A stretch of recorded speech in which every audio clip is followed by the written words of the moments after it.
May the words of my mouth and the movements of my heart be acceptable in your sight, my rock and my redeemer. Have you ever felt anxious about the future? Anybody? No? Okay, well, there's one no. Okay.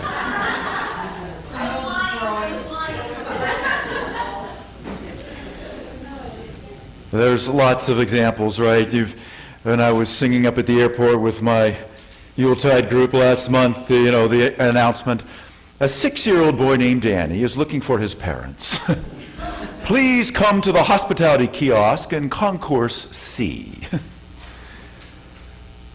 Can feel anxious sometimes if a relationship is ending, or maybe a job is coming or going, or you can feel anxious in a significant creative project like writing a sermon message. In such times, one can feel very alone, perhaps invisible, or perhaps even abandoned. From where shall my help cometh?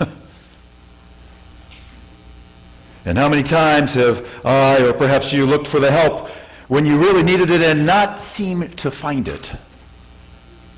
The base, the secure base, just didn't seem to be there.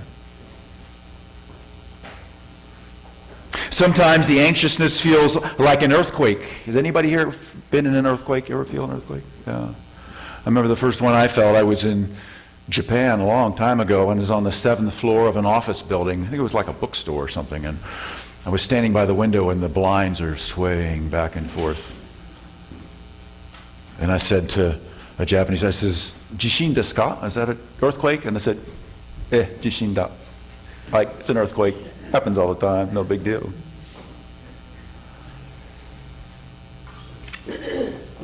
I think Martin Luther King was well acquainted with earthquakes. In his final speech that some call entitled, "I've Been to the Mountaintop," right? Some of you are familiar with this speech. King spoke of his own mortality and yet how he was at peace with dying before the struggle, the ultimate struggle, was complete. Quote, he said, "Like anybody, I would like to live a long life." I can still hear his voice saying this. "Like anyone, I would like to live a long life, but I'm not concerned about that now. I just want to do God's will, and He's allowed me to go up to the mountain, and I've looked over, and I've seen the promised land." Everybody see that on TV? You see that speech? Continuing, "And I want you to know tonight that we as a people will get to the promised land, and so I'm not worried about anything. I'm not fearing any man. Mine eyes have seen the glory of the coming of the Lord." Unquote. The ground is surely moving beneath him. He knows his base, capital B, is secure. He's reached out and he's touched it, he's claimed it, and so he could live with courage for what really mattered to him. He could say yes to all that will be.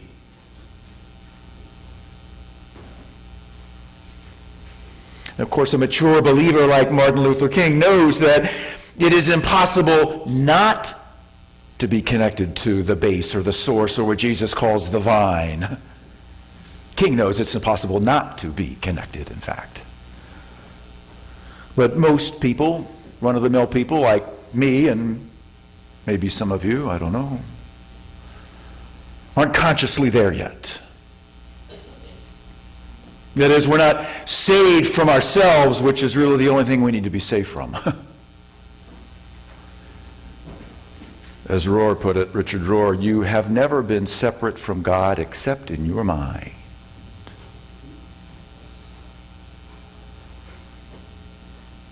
Psychologists John Bowlby and Mary Ainsworth coined the term attachment behavior. Those of you trained in psychology probably heard about this, attachment behavior. In their groundbreaking research some years ago, they noticed that children between the ages of like 6 months and 2 years who feel loved by a parent figure, and they're defining this as the parent figure being dependably there for them, right, are much more apt to explore their surroundings, even interacting with strangers. Consequently, these children are much more able to form healthy emotional relationships later in life. according to Bowlby and Ainsworth. Bowlby and Ainsworth call these parent figures like this, they call them a secure base. That's the term that they created for that. And you've seen this behavior in toddlers, right? They sometimes deliberately wander away from their parents, right? You've seen this? A sort of play acting, running away all the while knowing that the secure base is there to come back to. Jesus and Scripture, the Bible, Jesus' own life and Scripture and his words attest repeatedly to the reality of a secure base. The Gospels sometimes call it Emmanuel. Emmanuel means God with us. A secure base. It's always there. Like Nathanael to Jesus, where did you get to know me? Right? They had never met before. How did you get to know me? Where did you get to know me? And Jesus responds, I saw you under the fig tree. Oh, wow. Somebody noticed me. The psalmist puts it a little differently. O God, you have searched me and known me. You know when I sit down and when I rise up. You discern my thoughts from far away. You are acquainted with all my ways.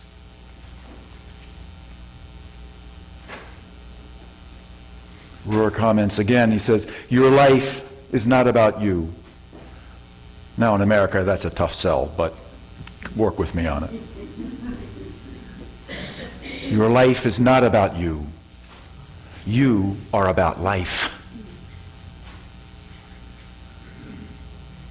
You are an instance of a universal, eternal pattern. The one life that many call God is living itself in you and through you and as you. What we've mentioned before, this idea that we're not so much created by God as of God. You with me a little bit, anybody? You have never been separate from God except in your mind. Can you imagine that? This realization is an earthquake in the brain, if you really think about it. A hurricane in the heart, a Copernican revolution of the mind, and a monumental shift in consciousness. And for many folks, it's just too big to imagine, perhaps a gift just too unnerving. You have never been separate from God except in your mind. If you're like me, such stunning grace can be hard to hold on to, especially when the earth quakes.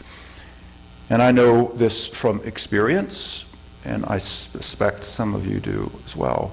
I remember I had a dream. This was a long time ago. I had this dream where I found myself standing in front of a door leading down the door to the basement in the house that one of the houses I grew up in. And the basement was an unfinished basement, right? So the floor was concrete and hard and kind of cold. You know those basement floors that are like that?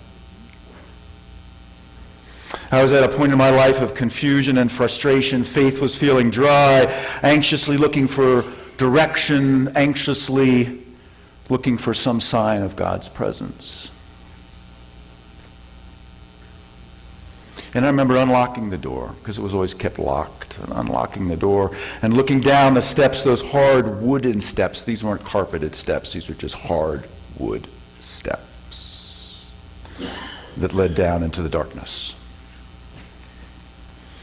And a voice said to me, this is a dream now, right? A voice said to me, let yourself go.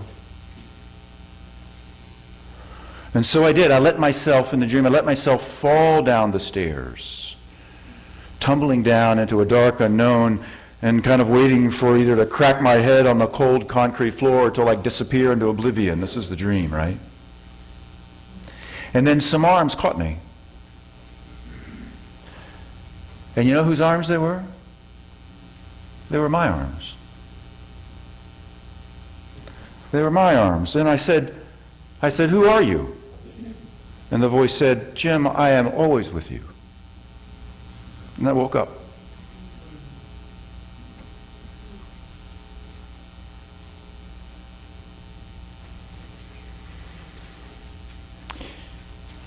The longer I live and love and question, the more I see that God isn't so much out there or up there or something, but in here and in there and in there and in there. See, Paul captures this in Galatians 2:20 where he says, I no longer live, not I, but Christ now living in me. Same notion. Scripture's full of this notion, but we often miss it. Scripture testifies that the living God is with us at the very core of our being, deeper than scientific method can measure, and more profound than any fundamentalist worldview can possibly grasp. And it's interesting, is not even particularly religious persons, even for them, maybe especially for them, the secure base is there for them too, although they may not know it. You say, what's the evidence of that? And I say, well, the secure base is where your best dreams come from and your truest yearnings. You have those, don't you? Yeah, that's where they come from. Secure base is what you brush up against in those moments when you find yourselves better and wiser than you know yourself to be, and you go, where did that come from? Your secure base is what you catch sight of at some moment of crisis where strength comes that is greater than your own. Ever had that experience? Strength comes to you that's greater than you know yours to be. Anybody ever have that experience? Where can I go from your spirit? Where can I flee from your presence? If I ascend to heaven, you are there. If I make my bed in Sheol, you are there. If I take the wings of the morning and settle at the farthest limits of the sea, even there your hand shall lead me, your right hand shall hold me fast. That's pretty good. That secure base, our attachment to God because we are of God, like the blood coursing through our veins, is of us. It is always and everywhere available to us, enabling us to live courageously, openly, generously, and it gives us the confidence, it gives you and me the confidence to say, for all that has been, thank you, and for all that will be, yes. For all that will be, yes.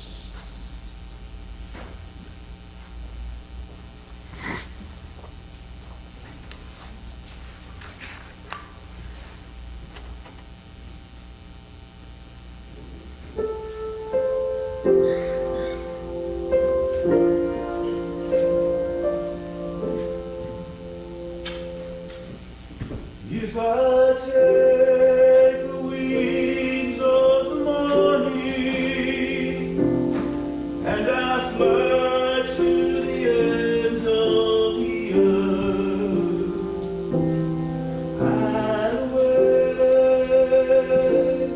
with the dawning, find you still with me. Shall I go from your spirit? How can I run from you?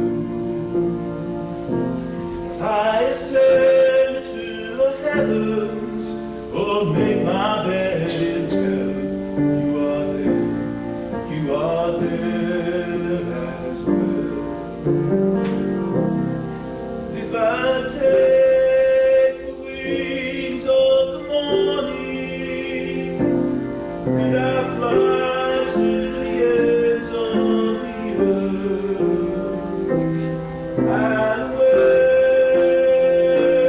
with the dawning, find you still with me. I use night for my comfort. Will I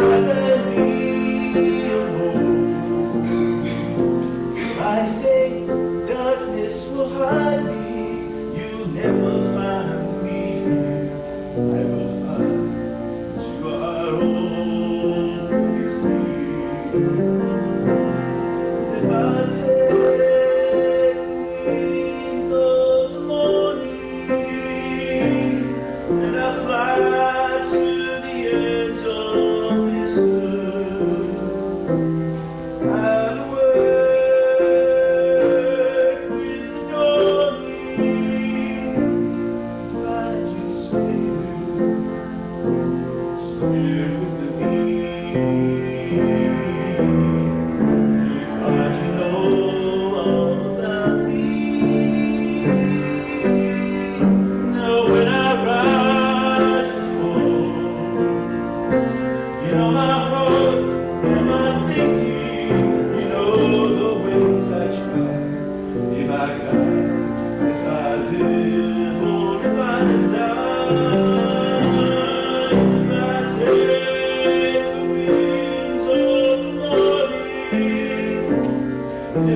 fly to the ends of the earth and work with Johnny to find you still agree.